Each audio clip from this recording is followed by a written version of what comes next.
quality of drugs just for fun.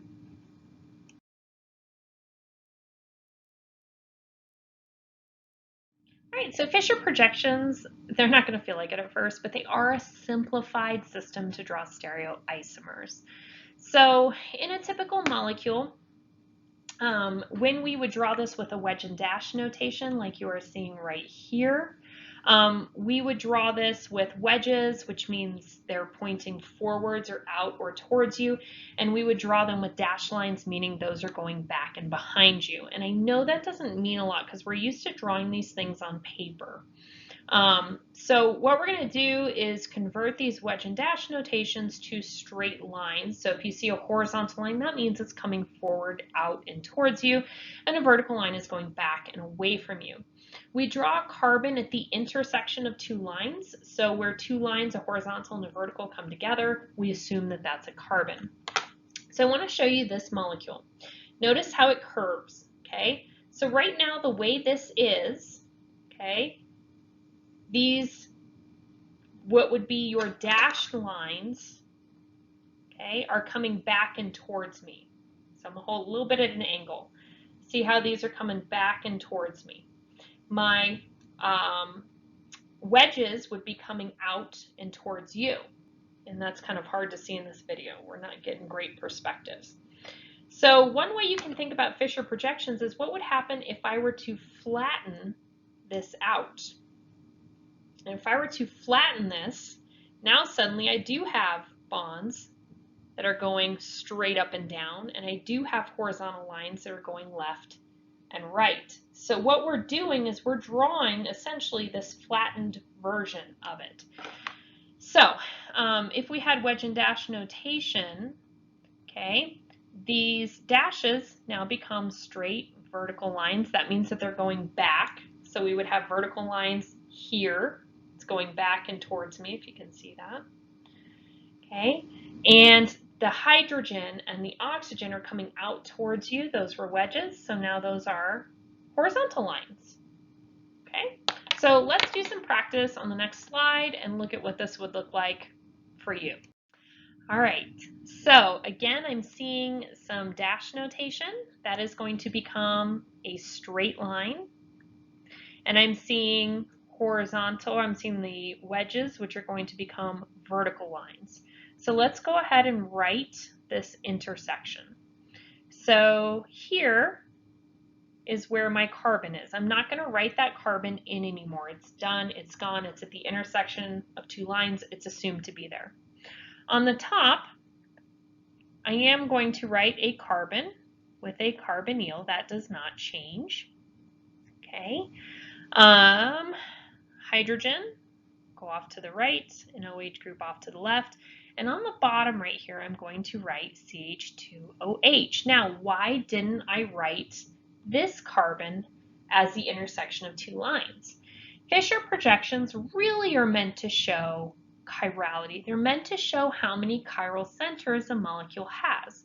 So in this molecule originally, where I've highlighted in yellow, that's our only chiral center. This carbon has a double bond. It's achiral. And the carbon on the very bottom has two hydrogens, two identical molecules. Therefore, it is also achiral. So this intersection of lines really is supposed to designate to you there's a chiral center here. And so it becomes very easy to identify chiral centers using Fischer projections. Using condensed structural formulas, again, if you're finding your chiral center, we have a ooh, that's not the right color. Get rid of that. We have a chiral center here in the middle. So we're going to go ahead and draw, not with yellow, we're going to draw that intersection.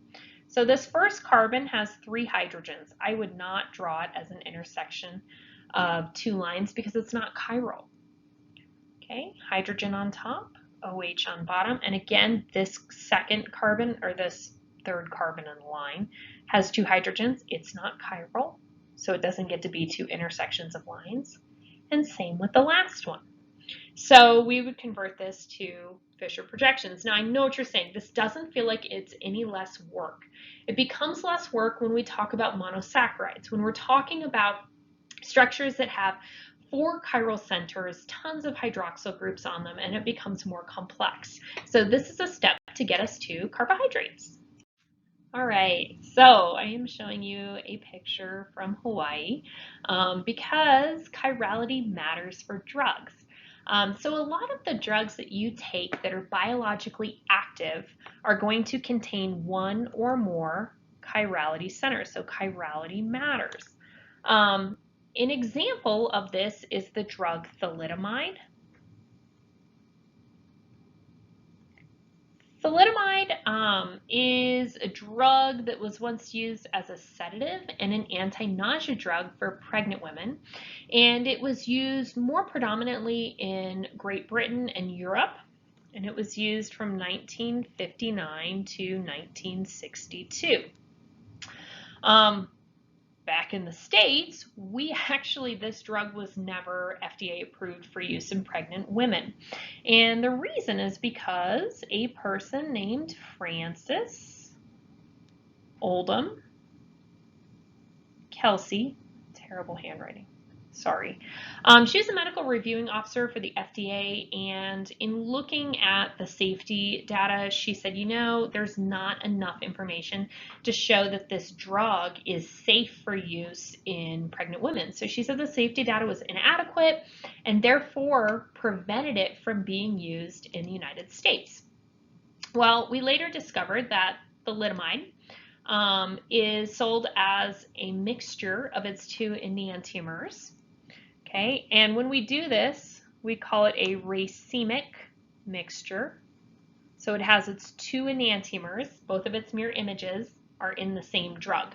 One of those enantiomers has one biologic activity and the other has another biologic activity. So for the drug thalidomide, one of the enantiomers had the desired effect. So it prevented nausea in pregnant women, acted as a sedative, so they were more relaxed. It had the desired therapeutic effect. But the other enantiomer, the mirror image of the one with the desired effect, was found to be a teratogen. Teratogens are drugs that have catastrophic birth defects in developing fetuses.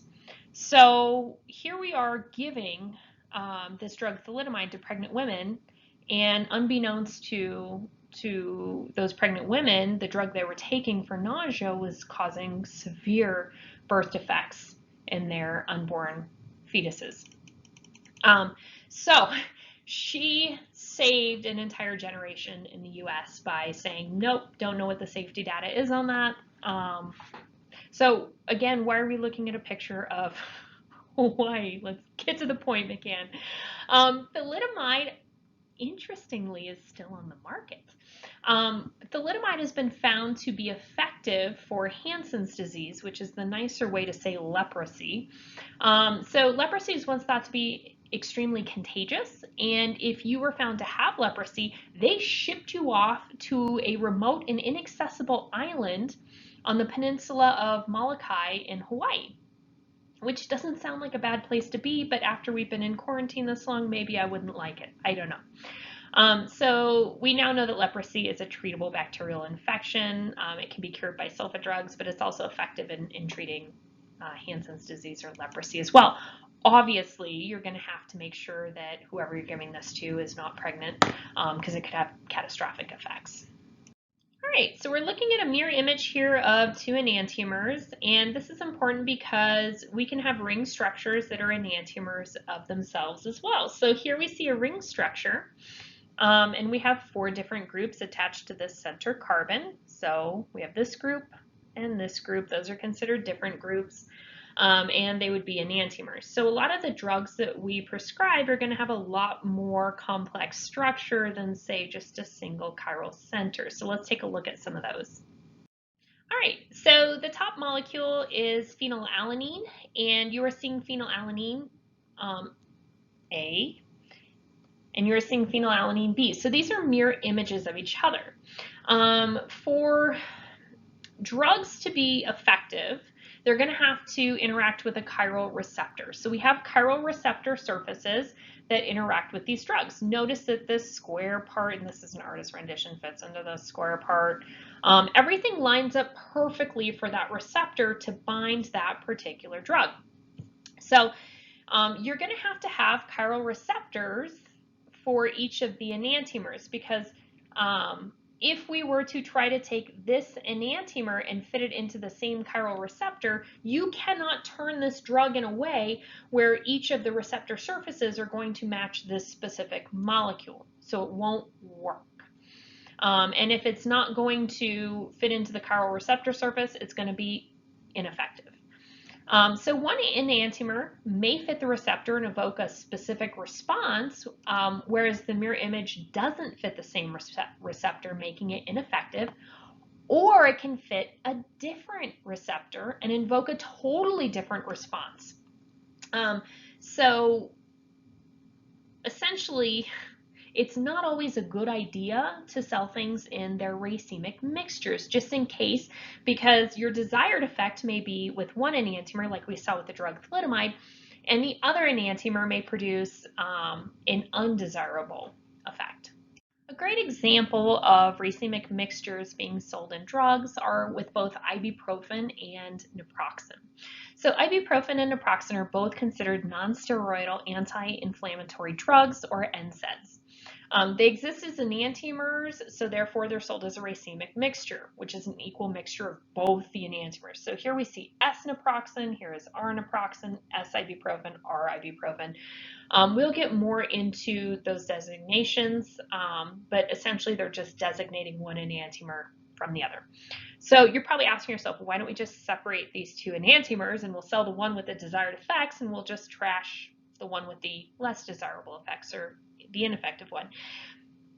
You can't. It is incredibly expensive to do that. It's labor intensive. So typically, as long as there's not a really bad side effect, they're not going to separate those two enantiomers. Let's talk about ibuprofen first. So ibuprofen is a generic name for Advil or Motrin. It has one chirality center. There's our chirality center. So therefore, it's going to exist as a pair of enantiomers. Your S form is your active anti-inflammatory. So it's the one that's going to prevent their inflammatory. It's the one that's going to, if you're having inflammation, it's going to be an anti-inflammatory for that. R is inactive. So in this form, when you take it, you have the S-ibuprofen working to counteract inflammation in the body, and you have R-ibuprofen that's not doing anything. However, your body's amazing. The inactive form slowly gets converted into an active form in the body. So when you take it, it lasts for longer because you are getting that inactive form converted to an active form. Naproxen is naproxen and Aleve are the trade names for that. You have one enantiomer that is an active inflammatory, and you have another enantiomer which is a harmful liver toxin. So they always tell you not to take too many of these naproxen because it can cause liver damage.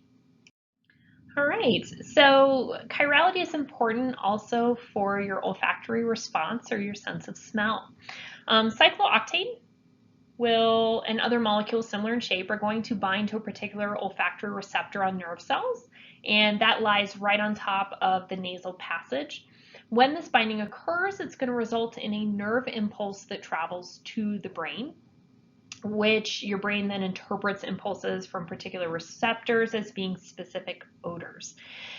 So what's interesting is that enantiomers can interact with chiral smell receptors, and some enantiomers have different odors. And one example of that is carvone. One enantiomer of carvone has the odor of caraway seeds, while the other enantiomer of carvone has the odor of spearmint.